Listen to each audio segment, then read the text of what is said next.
Okay. Good afternoon, respected senior doctors and dear friends. I, Dr. Dhirendra Sandia, welcome you all on Facebook Live webinar. In our practice, OPD, day-to-day number of COVID patients are increasing. Most of the patients are aged with comorbid conditions like diabetes, hypertension, heart disease, renal disease, etc. It is must to control the comorbid condition strictly to fight against the COVID-19. As all of you know that majority of the death in COVID patient is due to comorbid condition like diabetes mellitus, uncontrolled, and hypertension with dyslipidemia. That's why today we select the topic Simplified Diabetes Management. With me on Zoom Live, Dr. Dharmendra Panchal from DiaCare and moderator Dr. Viral Kharmar, a past president of Ahmedabad Family Physician Association. Now I request Dr. Viral Khamar to give brief introduction of speaker Dr. Dharmendra Panchal. Dr. Viral Khamar.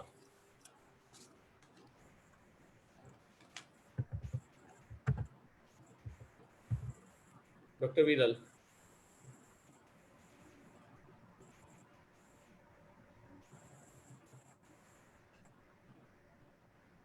Yes, Dr. Viral Khamar. Please give introduction of Dr. Dharmendra Panchal, sir.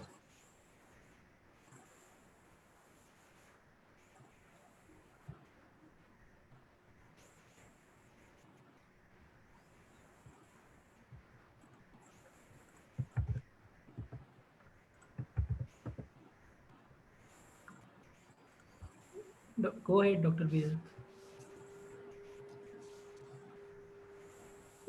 Sir, we are not able to hear you. Dr. Please on your mic. We are not hearing.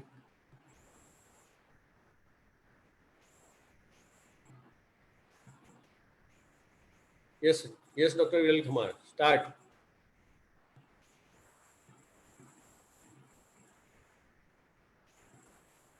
Sir, your mic is not connected, sir.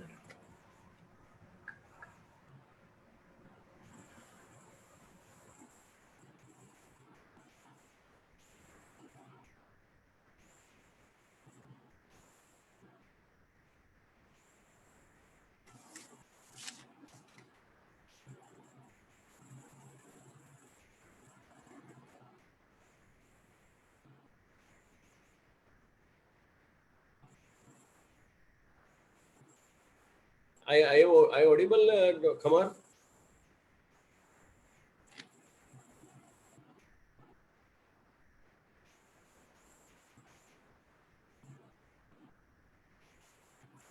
Hello.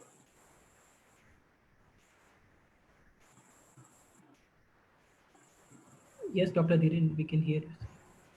Yeah, Dr. Khamar. No. Hello. हाँ विरल.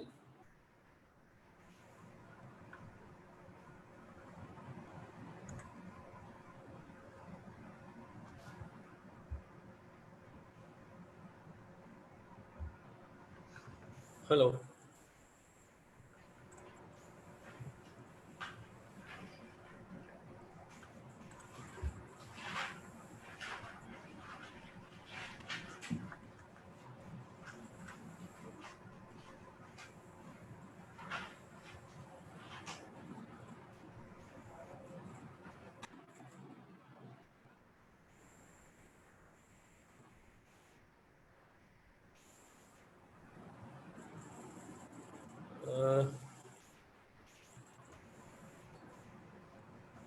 Hello.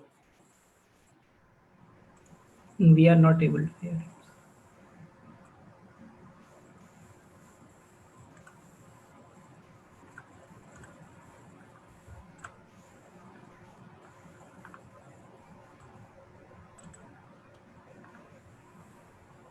Okay, okay.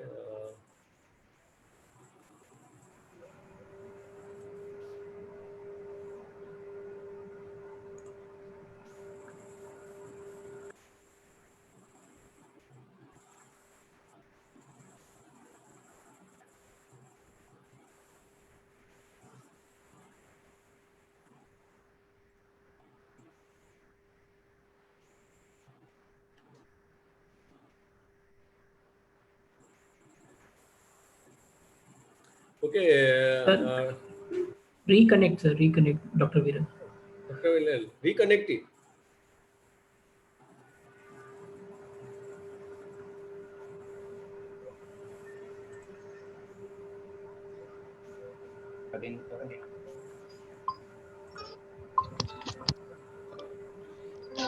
Hello હા Now Viral we can નથી hear. થતો. હા હવે હવે અવાજ આવે છે. હેલો. ઓકે. हेलो હા અવાજ આવ્યો વિરલ. હા પણ આમાં વિડીયો નથી ચાલુ. ઓકે આમાં વિડિયો નથી ચાલુ બીજું કરું છું પણ 1 મિનિટ હેલો હા વિરલ જો થશે નહીં તો પછી હું સીવી આપી દઉં બીજું શું.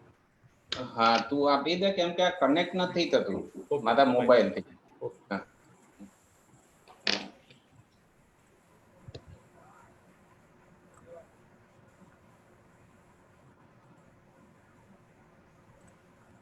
Go ahead, Dr. Dhiren.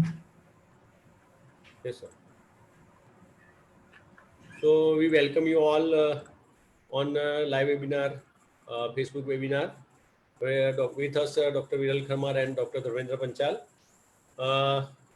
I give brief introduction of Dr. Dharmendra Panchal. He is a consultant endocrinologist and diabetologist at Gujarat Cancer Research Institute, Ahmedabad. He is a member of AMA, IMA, RS, SDI, EASD, AAC, AADA. He is a regional faculty for certificate course in evidence-based diabetes management by PHFI. He is a regional faculty for advanced course in diabetology by RSSSDI, Research Society for Study of Diabetes in India. Presented abstracts in various national and international conferences. He published papers and written chapters in national journals and textbooks as a primary and co-author. He is from Diacare. He is running his own clinic at Sabarmati. I request Dr. Dharmendra Panchal to proceed for the lecture. Dr. Dharmendra Panchal. Thank you, Dr. Dharmendra, and it's really a privilege to be here with you all and to deliver something new or making this diabetes management simpler and how we all can be together to make our diabetes care reach to all our population, and that is also how that concept of comprehensive diabetes care which we are aimed to deliver to our all patients and how we can give that. Right, so I warmly thank you all for having me here. Here I am sharing my screen. So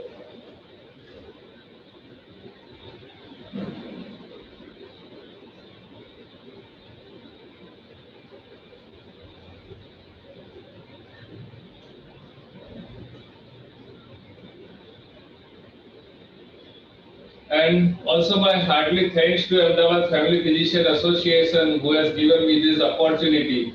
Yeah, of course, when we talk about diabetes, why it is so? Because that is what the data says from 2017 of International Diabetes Federation, where tremendously there is increasing era of prevalence for type 2 diabetes. We can see here, if we just see in 2017, top two, India and China, they contribute for around 44% of the all over world patient for type 2 diabetes. So if you see just these two countries, we contribute around 50% of the diabetic population. And if the same trend is continued, what will happen that in 2045, India will be the number one, and with the rise of 85% of diabetic population, and that is the tremendous terror, because we know that diabetes and its complication has the power to cripple any healthcare system, any economy. And India, when now we are at the developing phase, if the such trend is continued, I think we will be in a very, very, very much crisis. So that's why it's a time of need of an hour, so that how we can fight that.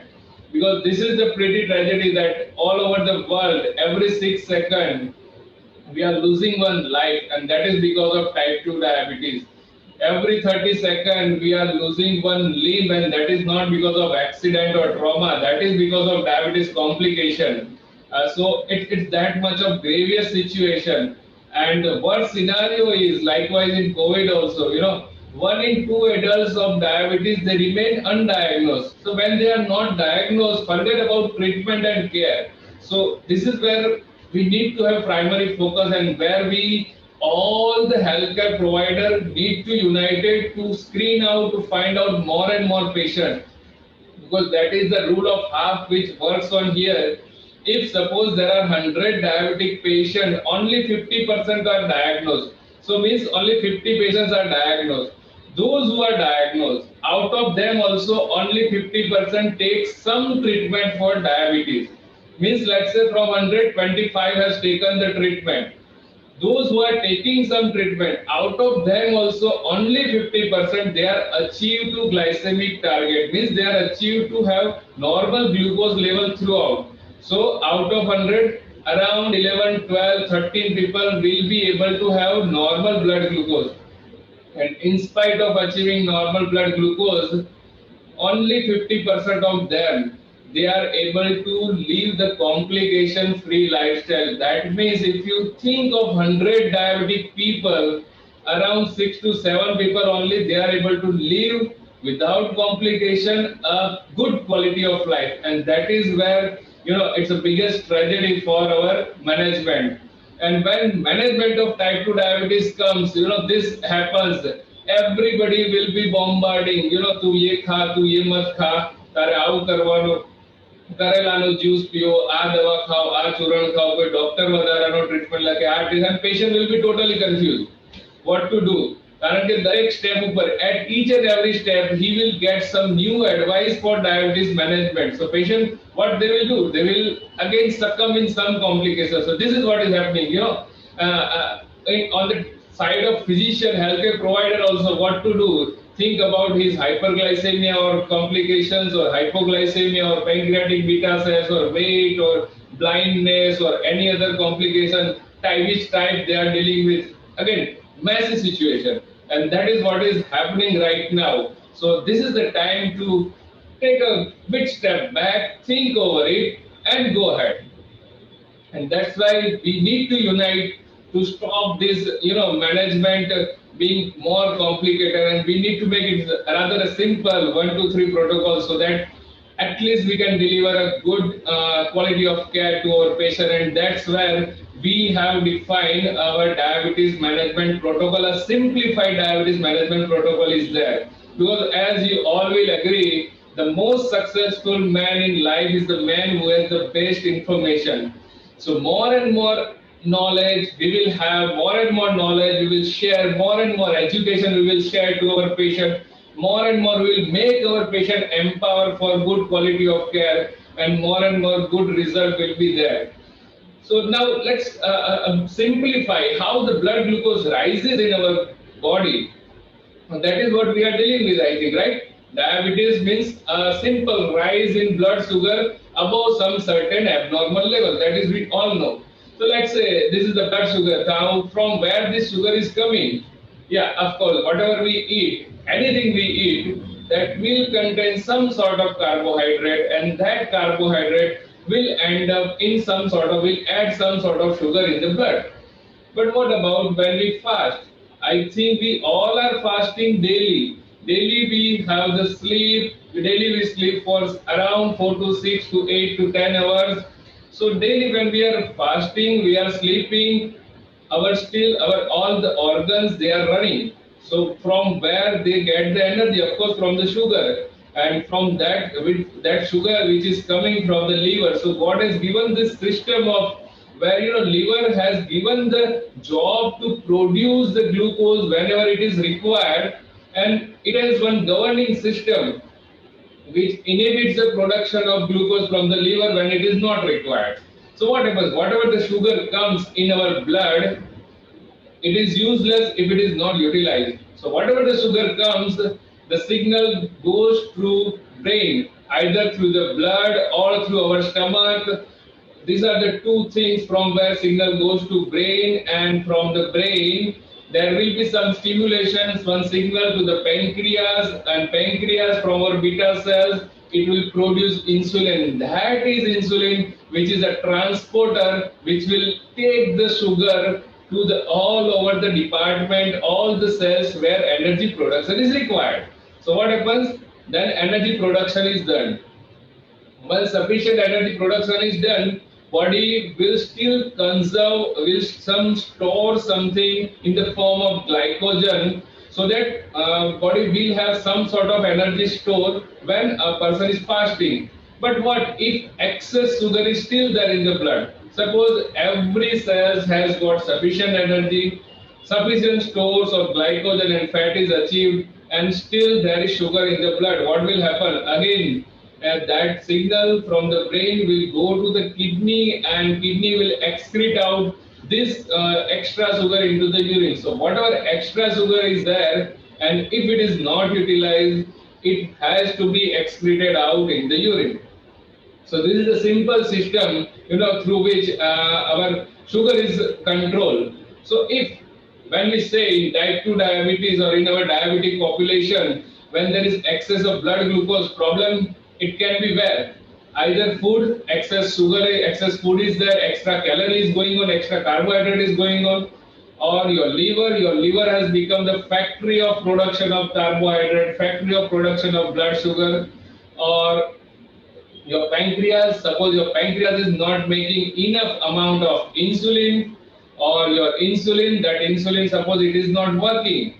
If we are called upon here and if we are not able to deliver, so of course we are useless. Likewise, if insulin is there, but if insulin is not able to work what it's supposed to, it is useless. So that may be the reason, extra sugar which has to be excreted out through the urine. Suppose it is not done, there may be some issues in your kidney or maybe your brain, because there may be the issue that your brain is signaling, or brain is having some signals of abnormal sugar. So brain, it is set up to the sugar checkup point where it has to maintain sugar around 70 to 140 maximum. But what will happen? Suppose brain set point is around 200. Brain will make our all the organ to behave in the way so that sugar will remain 200. So that may be the reason. Out of this, one major system is still working on, that is our immune system.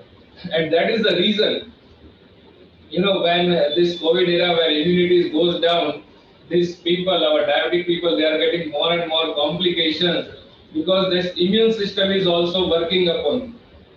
So whenever we have excess sugar, we must try to find out what is the reason in this patient so that that sugar is excess. And that reason we need to find out, we need to correct.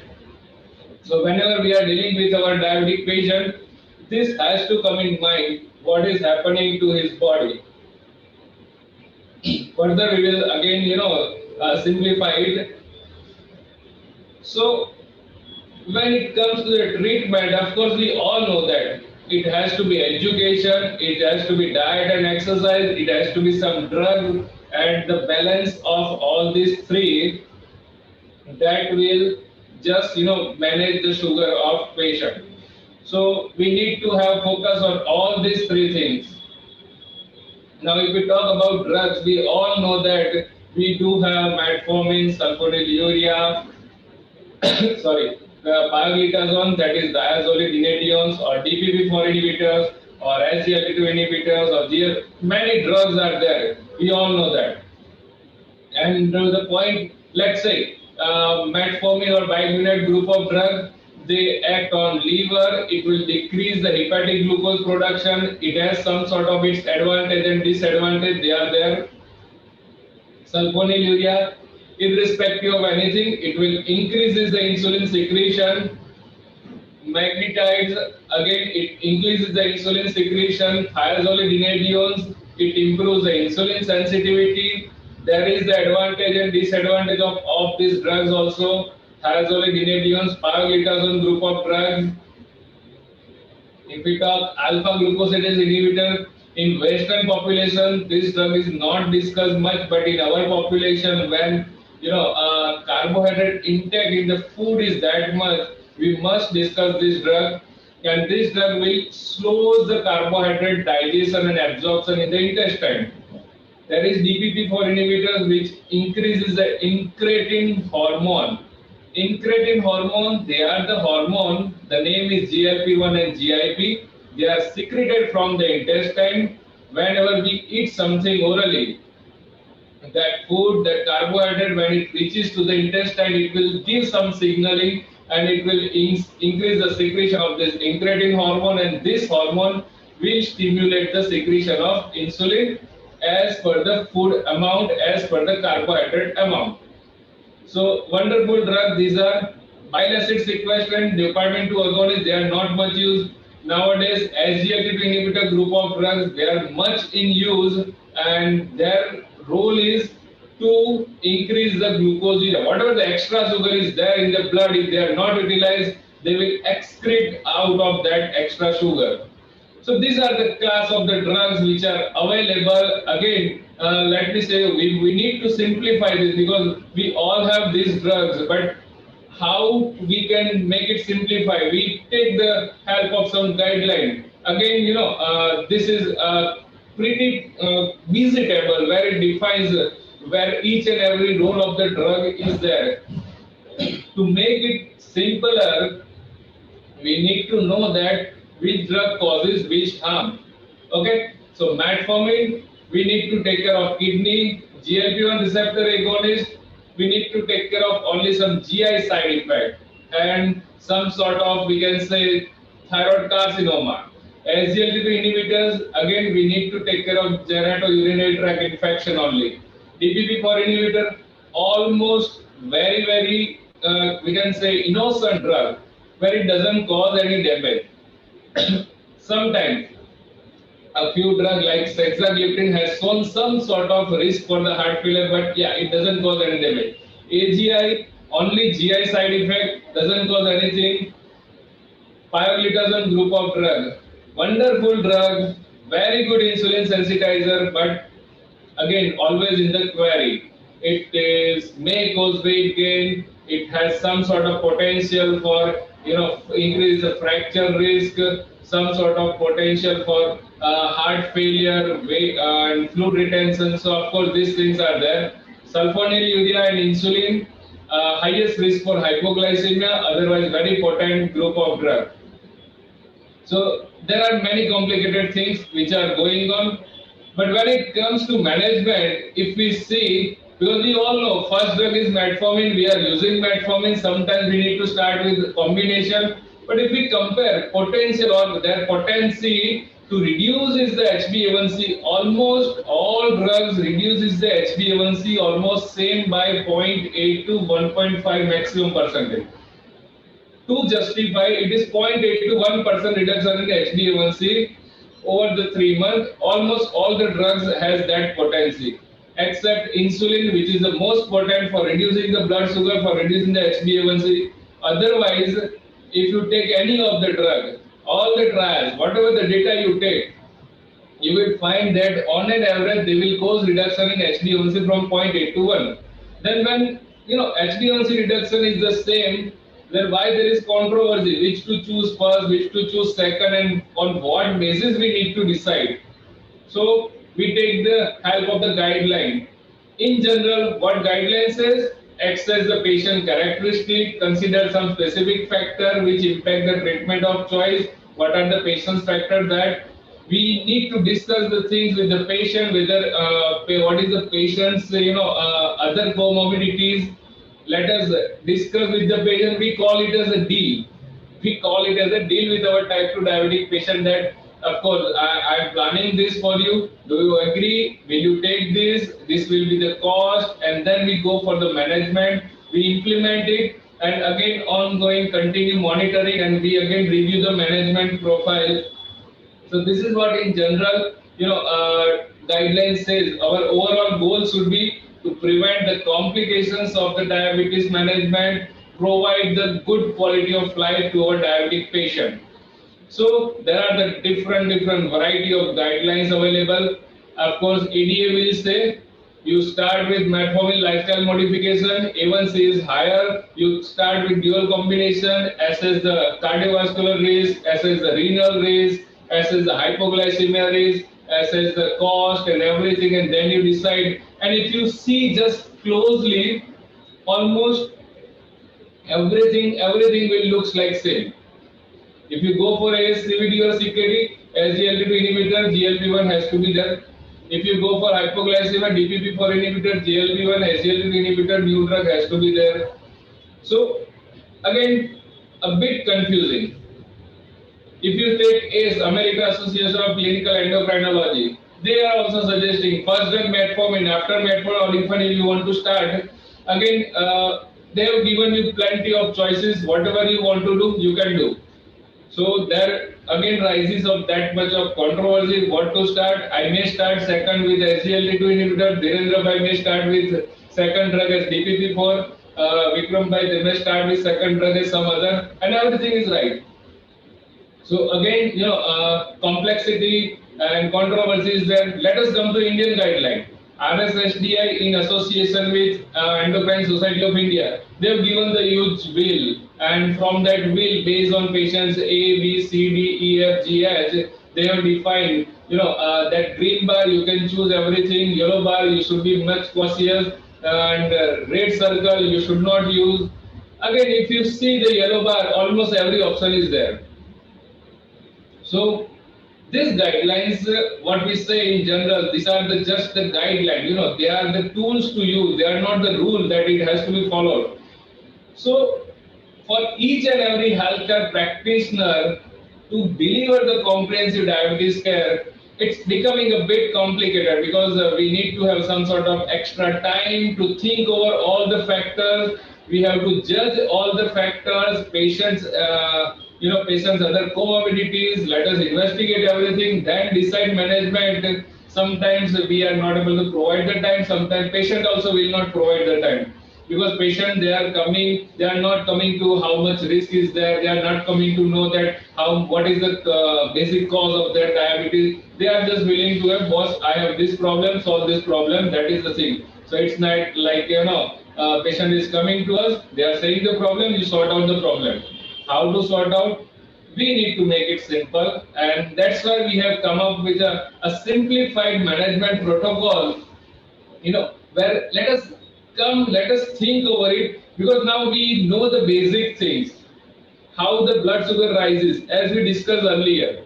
So to rise the blood sugar, what are the factors are responsible? Let us analyze step by step. Let us make some protocol, and from that we can go ahead. Yeah, of course. Sometimes you find that it may add on a big cost, but again it will make it a much more simpler for the patient, for the healthcare provider, because every patient of diabetes, they are not going for the diabetes care to all the specialists, and diabetes care has to be delivered by the primary care physician only. That is what is the dictum, because it's a that much common disorder, and our all primary care physicians, they are the first line defense and first line take care part. So they are the first guardian to save the patient from the diabetes complication.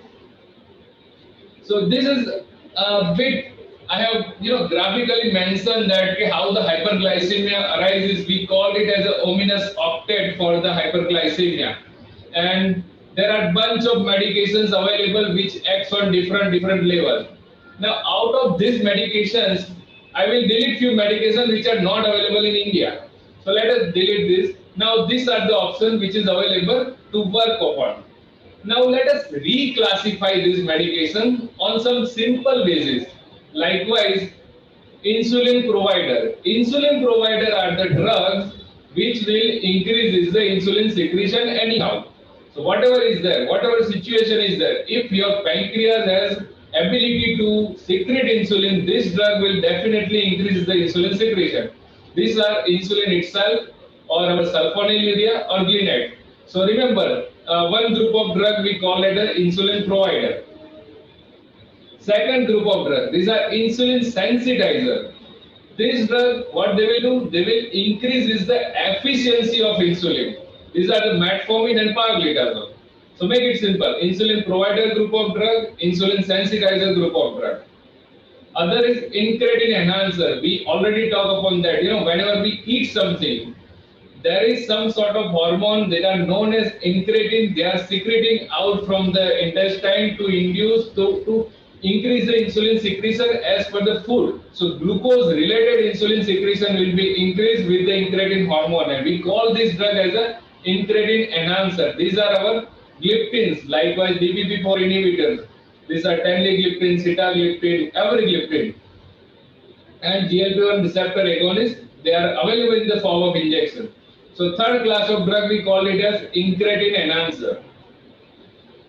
Fourth class we call glucose restrictor, because it will restrict the glucose from entering to your body.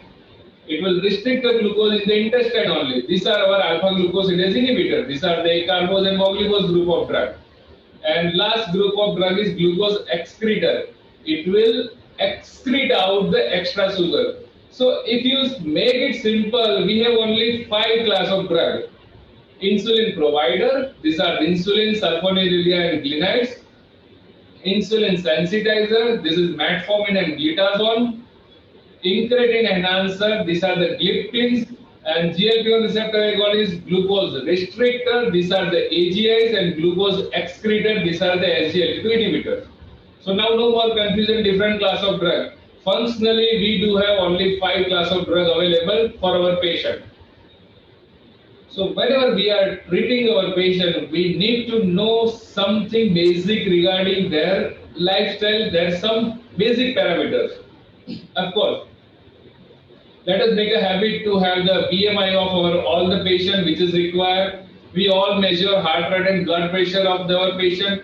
The only thing which is lacking for the treatment of type 2 diabetic and their monitoring, it is a diet recall.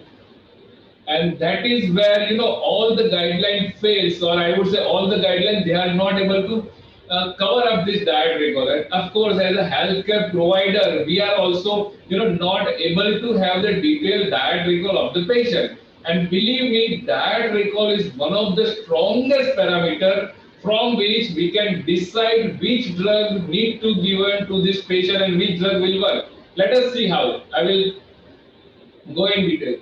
So we need to have some sort of detailed diet recall. Now again, we do not require, that patient will tell us what the calories are there, what are the carbs. We just need to say the patient, give them a form whenever they are coming to us, or whenever patient are there, give them a form what they have eaten in last 24 hours, start from the morning to evening. They will just write it upon. They can submit that form, and we should have one system where from which we can get this pattern. What is the total calorie consumption? What is the percentage of calories that is coming from carbohydrate? If we break up the meal, breakfast, lunch and dinner, what are the percentage of carbohydrate in each meal? What is the meal pattern? How much major meal are there? How much minor meal are there? Again, for a healthcare provider, it's being a tough job. But if we can have some system which can give us, it will simplify our diabetes management, whether the patients are doing fasting or not. This is the only thing which we need to add upon. And when these terms are available, step 1 will be define the target HbA1c and risk of hypoglycemia for our patient. So again, for each and every patient, we know that we have to give the target that we need to achieve this HbA1c. Now, there is also one sort of formula for that. In general, if we say higher the duration of diabetes, advanced is the age, you can be liberal for the HbA1c target. You can make it 7.5 to 8 or more the comorbidities.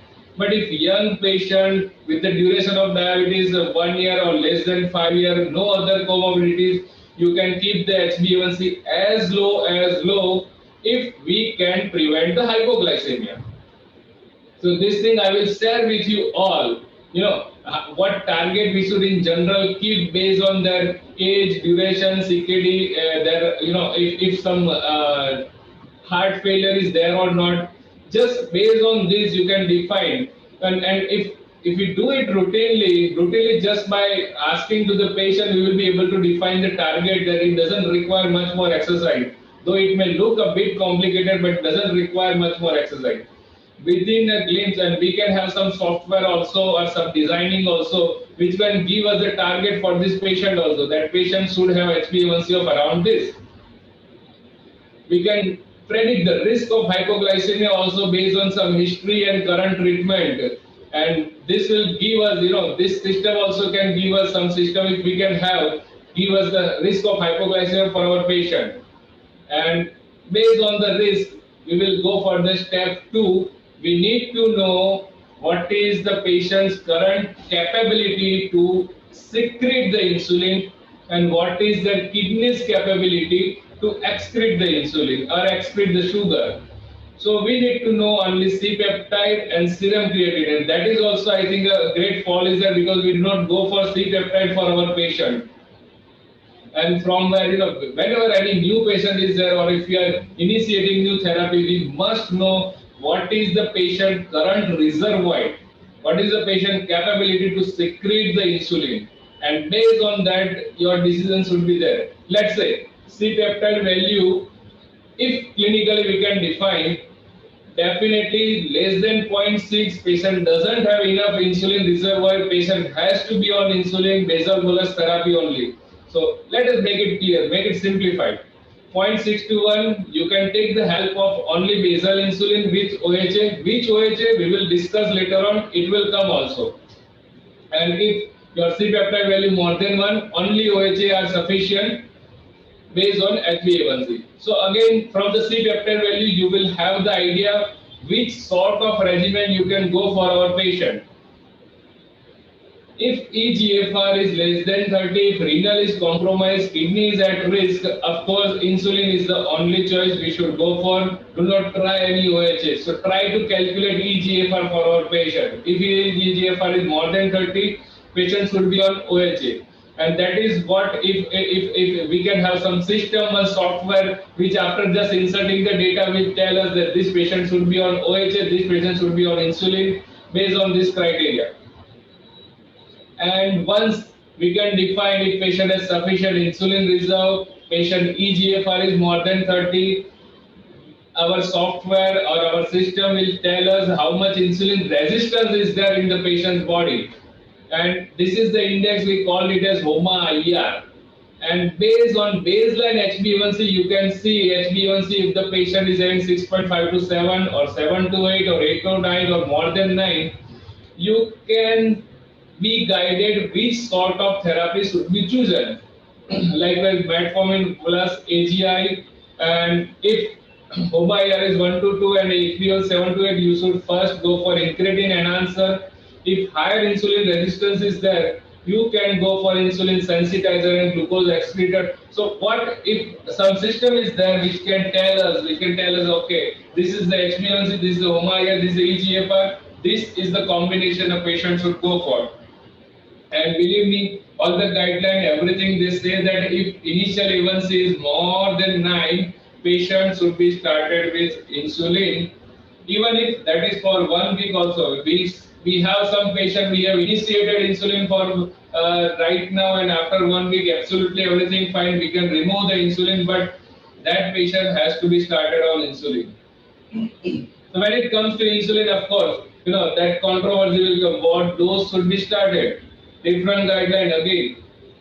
Somebody says start with 10 units, somebody says start with 0.1 unit per kg, nothing defined. Based on HbA1c, based on current glucose toxicity, you need to define the insulin dose. If we are choosing basal insulin, we are giving once a daily only. So we do have basal insulin in the form of Glargine U100, Glargine U300 and Degludec. So we can choose that. If HbA1c less than 9, anyhow, if some situation is there, we need to start insulin in HbA1c less than 9, likewise your eGFR is less than 30. You will start with the basal insulin 0.1 unit per kg. A1C 9 to 12, start with 0.2 unit per kg. A1C more than 12, 0.3 unit per kg. So it has made the system very simple that this amount of insulin you need to start. So basal insulin of this you need to start. Now, if we want to give basal bolus dose, so bolus insulin, short acting insulin, if we want to give, We do have regular insulin, aspart, lispro, glulysin, fast aspart, that is known as TASP. And again, we need to divide the whole dose into three parts: breakfast, lunch, and dinner. The dosage will be calculated from the same formula. HbA1c less than 9, go for 0.1 unit per kg, 9 to 12, 0.2 unit per kg, more than 12, 0.3 unit per kg. So it has made our calculation of insulin dose also very simple. When it comes to OHA, which OHA we need to start? Let us say we do have a diet recall of the patient. If our diet recall is saying that overall carbohydrate percentage of the whole day is coming more than 60%, alpha glucosidase inhibitors, glucose, glucosamine, has to be there in that regimen. So simple, if that carbohydrate diet recall is there, we do have calculated, and if it is there, if it is saying more than 60%, a carbos will be there. Metformin and pioglitazone. For the metformin, again, we all know that it is a drug of choice. Only thing which we need to take care is the eGFR level. We all know that what we have said, eGFR less than 30, patient will be on basal bolus, so no patient of metformin. eGFR more than 60, do not worry, start the dose of metformin full dose. eGFR 45 to 60, again, if patient is on metformin, we should continue. We can start also metformin till eGFR is more than 45. But what if eGFR is less than 45? Do not start the metformin if patient is not on metformin. But if eGFR is 30 to 45, you can continue metformin whatever it was, but make the dose half. So simple. And what if our formula or our system will tell us based on eGFR that okay, patient is on metformin, remove it or else make the dose half. It will reduce that error. Pioglitazone, again, if the patient is less than 65, no osteoporosis, no retinopathy, no LVF, no hematuria, no past history of bladder cancer, no family history of bladder cancer, you can start pioglitazone, and if as per the table which we have calculated and which we have shown that patient will require insulin sensitizer, pioglitazone will be there in your prescription if these things are not there. So everything is pre-filled. Now this is the where we all become complicated. When it comes to start sulfonylurea, one of the oldest class of drug, we are starting some patient glimepiride, we are starting some patient gliclazide, we are starting some patient glipizide. But based on what? We do not have diet recall. So believe me, here meal pattern is very, very useful. If your patient is taking 3 equal major meals, patient should be on short acting sulfonylurea 3 times before the meal, and that will solve its problem. If the patient is having 2 major meal pattern, and if those 2 major meals they are breakfast and dinner, sorry, of course patient should be on glimepiride morning duty. If we are not changing the diet, if patient 2 major meal are there, but their 2 major meal are lunch and dinner, patient should be on moderately acting or moderately long acting, that is gliclazide. If patient is having only 1 major meal, again we should choose a long acting drug, sorry, and that is glimepiride. So that is how meal pattern will give us the idea which sulfonylurea you need to give, and we need to have that insight if we are having that diet record. DPP-4 inhibitor drug, again as I said, very, very innocent drug, doesn't cause anything. Sorry, we need to be careful just if eGFR, if ejection fraction less than 35, because some bad data is one drug only. Or if patient is having acute pancreatitis, again you should be careful. GLP-1 receptor agonist, if there is some family history of cancer of thyroid, do not give. If patient is having continued or progressive or proliferative retinopathy, do not give it. So these are the few things only which your system will tell that this patient should not be given DPP-4 inhibitor. It will tell us which drugs need to be given. Glucose excretor, SGLT2 inhibitor, only if patient is in a catabolic state. Suppose if you have put that a patient is having weight loss, this drug will not be there. patient is having recurrent genitourinary tract infection, even after taking all the precaution and preventive measures, this drug should not be there. Otherwise, you can give it. So, and these things, if your system will tell you, and that will be much more easy and beneficial. And that's where, you know, we are coming up, or we are having that concept of digital diabetes clinic or cardiometabolic rehabilitation center in the name of Dr. DiaBeat, where we want to empower all the healthcare professionals to have this system their own there at their clinic only. This is the EMR system, and where, you know, at back end point, what you need to do is you need to just have the form. You need to just ask the patient to fill up that form. You can have your receptionist which can fill up that form for your patient also, and that form just need to be uploaded to the system. On the back end office, you will get the diet recall and suggested medicine. You know, so it will make us easier approach. If you have fed up the data of the patient in EMR, you will get everything.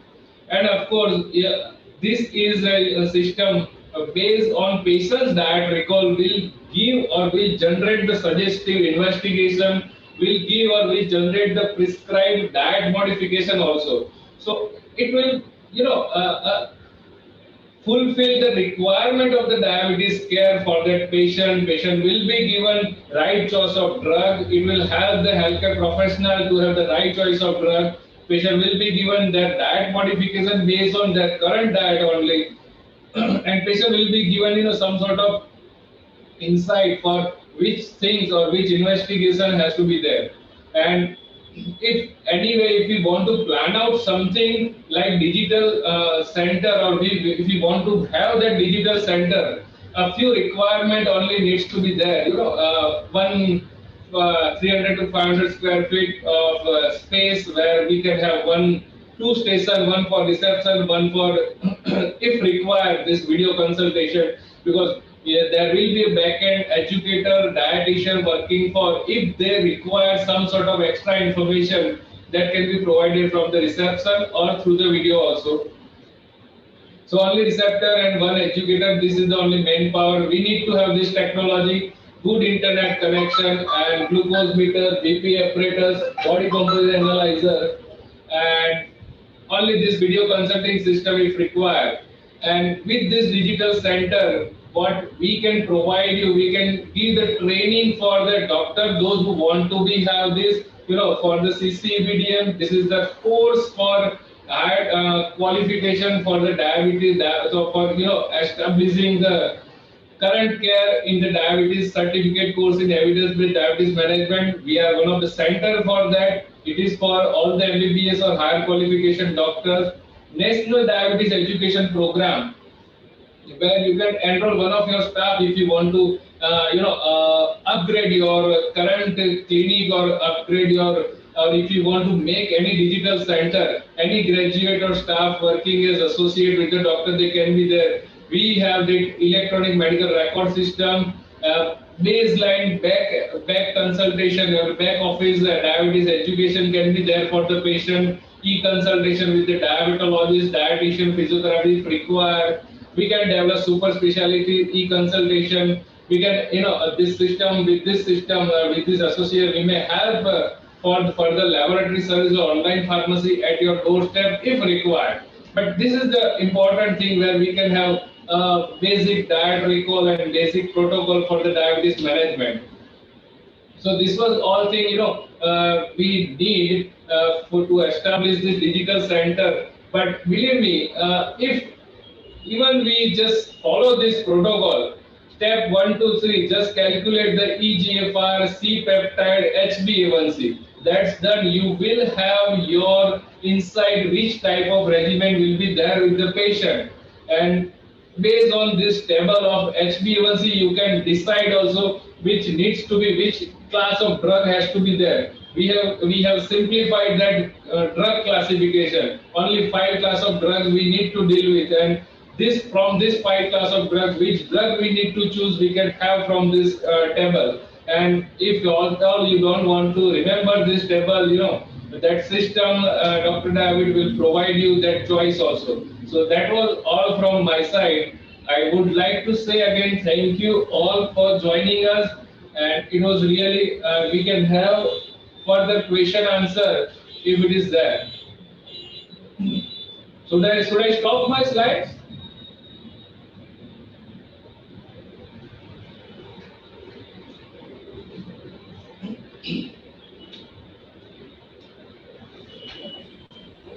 Kindly unmute, Dr. Dhiren.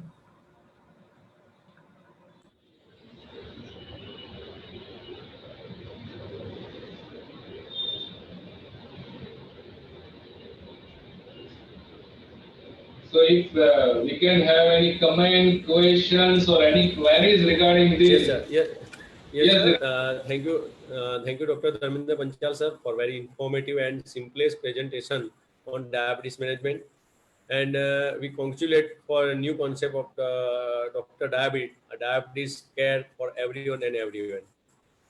So we proceed for the question answer session. And one question from Dr. Mayank Bhatt. What is the role of SCQ in treatment of diabetes mellitus? Again, as I had said, SGLT2 inhibitors, if you say for diabetes management, if you consider hyperglycemia, if your patient is having a problem in the renal threshold, if we come to know, suppose a patient who is having blood sugar of 200 and their urine sugar is only 1 plus or nil, that means patient is not excreting excess of glucose. That SGLT2 inhibitor has to be there in the regimen. So this is the one benefit as far as hyperglycemia is concerned. Other benefit from the clinical trials, we have tremendous data that patient will lose the glucose in the urine, patient will cause the weight loss. With the weight loss, patient insulin sensitivity will be improved. Again, with the weight loss and fluid loss, patient will have a decrease in hypertension also. And the data for this few SGLT2 inhibitors, they said that it increases the risk, it decreases the risk for all-cause mortality, decrease the risk of all-cause death even, decrease the risk for hospitalization for heart failure. So apart from glycemia, extra glycemic benefits are also there with the SGLT2 inhibitors. So that is all we can have. If your patient is having hyperglycemia, HOMA-IR on higher side, we must include that glucose excreter group of drug, that is SGLT2 inhibitor. So what drugs should be avoided in a diabetic patient with COVID-19? In diabetic patient with COVID-19, as per the severity of COVID infection, we are defining the management. We define the severity mild, moderate, severe. Let's say mild severity means patient is having COVID infection but patient is asymptomatic or only mild symptom, patient is just home quarantine treated on the oral medication only, patient doesn't require oxygen, patient will be on the whatever the drug he is. Just we need to ensure patient is having sufficient or good glycemic control. Patient is having normal HbA1c that is less than 7. If your HbA1c is not less than 7 or patient self-monitoring blood glucose says if glucose is on the higher side, we need to upgrade the management with any drug or as per the protocol provided. But yeah, if a patient is having moderate severity where we call patient requires only oxygen but patient is eating orally and patient doesn't have any sign of dehydration, and if hyperglycemia is not controlled, we advocate start using basal insulin. If glycemia control is good, do not change anything. But if anyway the sign of dehydration is there, or if anyway patient require or patient doesn't is not able to have orally well, or patient require continue oxygen or sometimes intermittent BiPAP, all the drugs should be off. Patient will be on basal bolus therapy only because that time patient's whole stress response system is crashed. So hyperglycemia, whatever will be, it will be unpredictable. So you will have to, if a patient is stable, go for basal bolus therapy. Stable, I mean to say, doesn't require inotropes. If patient requires multiple IV things, patient will be on IV insulin infusion. So based on the severity, we need to define the diabetes management for the patient. We lost Dharmendra bhai, I think. Any questions, Dr. Veera?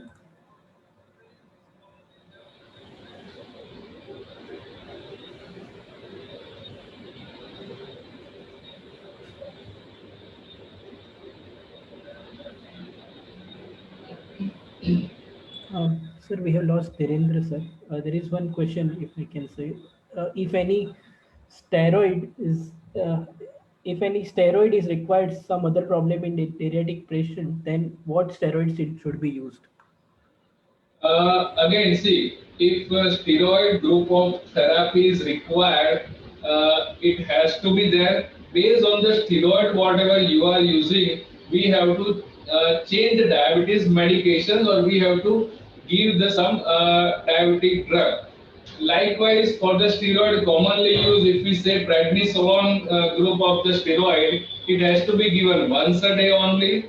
Second thing, with that group of drug, with the time or with the dose of steroid, we give moderate acting insulin, NPH insulin at that time. It should be based on the dose of the steroid drug. If you are having prednisolone, we give zero point 0.5 unit per dose of the prednisolone per milligram of the ped. So if you are having 5 milligram prednisolone, we start with 2.5 unit of that our NPH insulin. If patient is having some other form of steroid, suppose Dexona is there, dexamethasone, it is a potent steroid, it requires a higher amount of insulin, it requires approximately 3 unit per milligram of Dexona to cover that hyperglycemia from the steroid. So anyway, whenever we require steroid in the management, first thing we will have to increase the monitoring of the glucose. If your glucose is going beyond the 180 milligram per deciliter, usually it goes after 4 to 6 hours of the steroid dose. You will have to administer, you will have to choose the NPH insulin, and it has to be given with the dose of steroid. So this thing we need to remember. We request, whenever we require steroid, we prefer give the full dose of steroid at one time only, because apart from hydrocortisone, other steroid group of drugs, they are acting for 24 hours, so do not need to give multiple times. Okay. And are all SGLT LT2 are same, or is there any difference? Uh, if we talk regarding hyperglycemia, diabetes management and efficacy, and if it is not the clinical discussion, if it is not the data analysis, all the SGLT2 inhibitors are the same. But if we talk based on the data and clinical trials, and if we want to argue with one another SGLT2 inhibitors, because each SGLT2 inhibitor is studied with different group of population, and they have shown some different form of benefit. So what we choose clinically is, suppose if I want to have SGLT2 inhibitor in a person who is having established cardiovascular disease, who is having myocardial infarction or heart attack, who is having that things.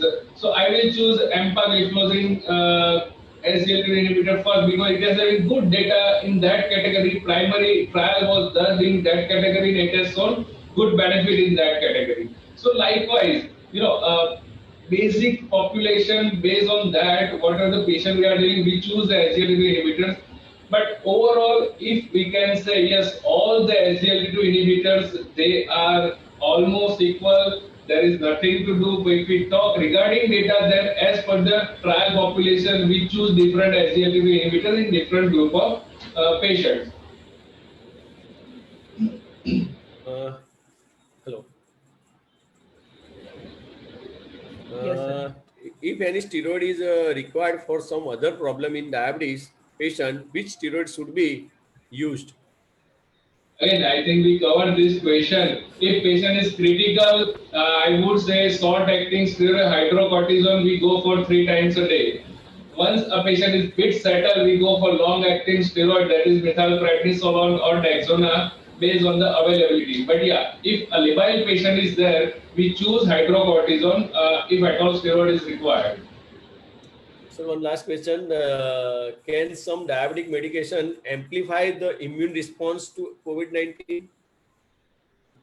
Amplify means, if you can say diabetic patient, if we are giving some drug and patient immunity is boosting up. Yeah. There is nothing, no other strong evidence or any data regarding for any drug that it will boost up your immunity. So nothing like that, I would say, because right now we don't have that much of data for any drug for COVID and immunity. yeah, overall we need to take care of general health of the patient. If general health and quality of life is maintained, I think it will in general give the good immunity. And again, immunity is nothing like that. It can be boosted up in 1 day, 2 day, or 1 week or 2 weeks. So it is just we need to maintain whatever immunity we do have, and we try to gradually build up that with a good quality of life. Sir, what is HOMA IR? One Yeah, side we read HOMA IR. What is insulin this? resistance index. Usually, till date, OMA is calculated just for the research purpose. We have started including it in a protocol just because it will give us the insight that how much degree of insulin resistance is there in the patient. It is calculated based on the patient insulin level or based on the patient C-peptide level. There is a calculator available in the app also. You just put patient's current C-peptide, patient current RBS, it will give you 3 parameters. One is HOMA-IR, that is insulin resistance index. One is HOMA-beta, and one is HOMA-S, that is insulin sensitivity percentage. So how much percentage of beta cells are preserved we can have, what is the sensitivity of available beta insulin, and what is the resistance for that. If we see in general, our HOMA-IR should be less than 2. Any HOMA-IR value more than 3 gives the sign that it is the insulin resistance. HOMA-IR more than 4, absolute 100% pakka insulin resistance is there. And how it is useful, because you will find some patient who is just recently diagnosed. If you see the HbA1c 6.5, patient is just having BMI of 27, 28, and young patient, if you see the HOMA-IR value is quite high, it is 7, 8. So severe insulin resistance is there, which is working behind patient's hyperglycemia. It will give the insight, let us go for full dose of insulin sensitizer and get the full-fledged benefit. So HOMA-IR is the insulin resistance index in nutshell. Yes, we know a lot of things from today's webinar, and we congratulate you for new concept of Dr. Diabetes care for everyone and everywhere. So we conclude the question answer session here. Thanks to Dr. Dharmendra Panchal sir for spending your valuable time for us and organizing such a nice webinar today. And thanks to Dr. Viral Khamar for joining with us. And thank you all the members for attending a webinar. And at last, thanks to Mr. Rahil for nice management of webinar. Jai Hind, Jai AFPA. Take care all of you and must follow the rule SMS, social distance, mask and sanitization. Yes. Our whole team of care under the guidance of Dr. Sabu, and we are there for every time whenever we need any help, and of course for any education program we will be there. Thank you. Yes, thank you. Thank you. Thank you. Yeah. Thank you. Bye. Thank you so much. Bye. Bye.